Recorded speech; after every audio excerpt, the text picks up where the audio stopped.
5 hal penting tentang upah minimum Anda wajib paham. Memberikan gaji atau upah merupakan tanggung jawab perusahaan untuk setiap karyawannya. Besaran upah yang diberikan juga memiliki regulasi ketat dan memiliki nilai upah minimum. Hal ini penting agar baik perusahaan atau karyawan dapat melakukan hak dan kewajibannya dengan seimbang. Di Indonesia sendiri, istilah upah minimum regional atau yang dikenal dengan UMR tentu sudah bukan istilah asing untuk pemilik perusahaan atau pemberi tenaga kerja. Nilai dari UMR inilah yang harus dipatuhi agar karyawan dapat hidup dengan layak di wilayah tersebut. Perhitungan sendiri dilakukan dengan cermat oleh Dewan Pengupahan yang ada di daerah tersebut. Sebenarnya, jika dibahas lebih lanjut, terdapat beberapa poin penting yang harus dicermati, khususnya untuk Anda yang mengelola perusahaan atau pemberi kerja. Apa saja poin penting tersebut? Simak selengkapnya di penjelasan dari Kailin. And it's me, Kailin.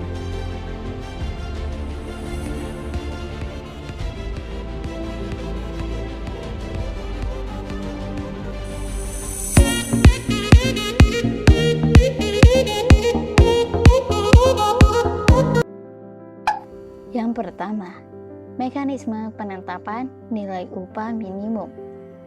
Dalam konteks wilayah, yang pertama dilakukan adalah pembentukan tim survei oleh Dewan Pengupahan daerah setempat yang terdiri dari serikat pekerja, pengusaha, perusahaan, pihak netral dari akademisi.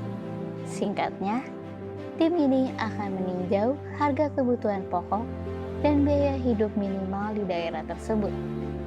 Variabel yang dipertimbangkan dalam penetapan upah minimum kemudian adalah survei yang dilakukan tim ini dan pertimbangkan produktivitas, pertumbuhan ekonomi, usaha yang paling tidak mampu, kondisi pasar tenaga kerja, dan pertimbangan lainnya dari Dewan Pengupahan.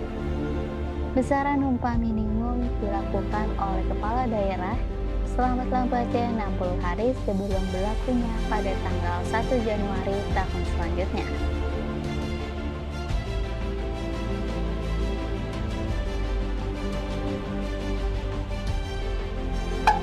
Yang kedua, hak karyawan.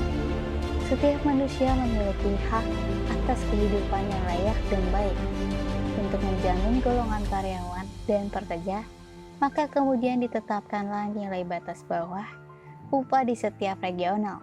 Idealnya, nilai upah yang ditetapkan dapat menjadi aturan bagi perusahaan dalam memberikan atau menawarkan upah untuk karyawannya. Nilai yang ditetapkan akan menjadi acuan untuk mencegah perusahaan menawarkan atau memberikan upah di bawah nilai yang sudah disusun berdasarkan standar kelayakan hidup.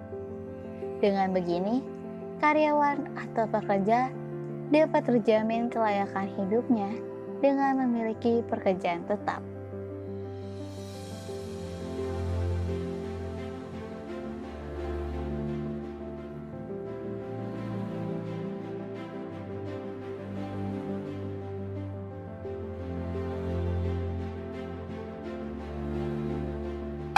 Yang ketiga, harus ditaati pemberi kerja. Upah yang ditetapkan oleh pemerintah dan Dewan Pengupahan telah dikaji secara detail sehingga menghasilkan nilai yang wajar. Untuk itulah, dari sisi perusahaan atau pemberi kerja harus menaati kesepakatan tersebut. Pada regulasi yang berlaku, terdapat sanksi yang tegas untuk perusahaan yang tidak menaati kesepakatan ini. Namun demikian, dalam pengupahan dikenal dengan istilah upah minimum neto dan upah minimum bruto. Perbedaan dasarnya adalah untuk yang pertama, nilai upah minimum yang diberikan untuk gaji pokok di luar tunjangan dan variabel lainnya. Sedangkan yang kedua ditetapkan secara penuh gaji pokok termasuk dengan variabel lainnya. Hal ini harus ditulis secara jelas oleh kontrak kerja atau dokumen sejenis, sehingga tidak menimbulkan potensi masalah di kemudian hari.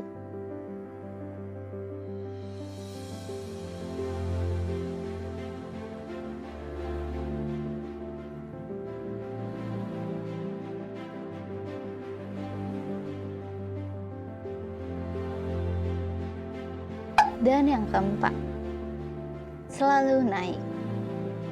Penting untuk pemberi kerja memahami hal ini, karena nilai upah ditetapkan berdasarkan kondisi ekonomi, maka sangat wajar jika setiap tahun akan mengalami kenaikan. Meski tidak besar, namun kenaikan upah yang stabil ini harus menjadi perhatian khusus untuk perusahaan agar tidak mengganggu keadaan finansial secara umum. Wajarnya, setiap tahun dari sisi pekerja akan mengajukan rekomendasi dalam berbagai bentuk untuk dipertimbangkan dalam perhitungan batas bawah upah. Yang harus diingat adalah, apapun rekomendasinya, nilai batas upah akan selalu naik, berapapun besarnya. Hal ini guna menjamin kesejahteraan karyawan dan pekerja karena biaya hidup yang juga terus meningkat.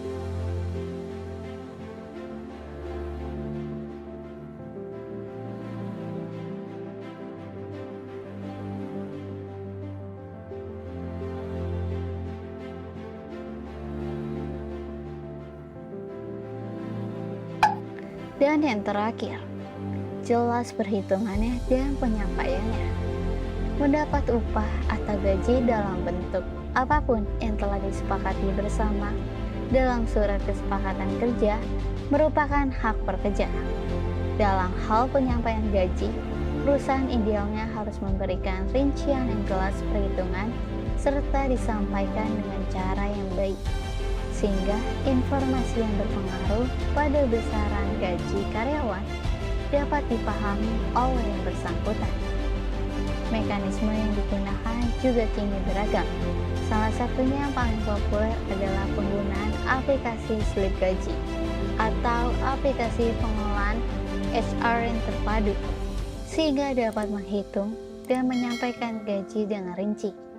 Dengan menggunakan bantuan aplikasi semacam ini, perusahaan tidak perlu lagi melakukan kesalahan perhitungan atau penyampaian pada setiap karyawan.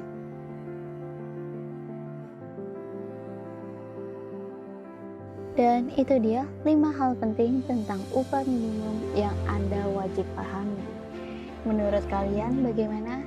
Kalian untuk para entrepreneur sangat wajib untuk mengetahui 5 hal penting tadi. And see you di next episode. Bye!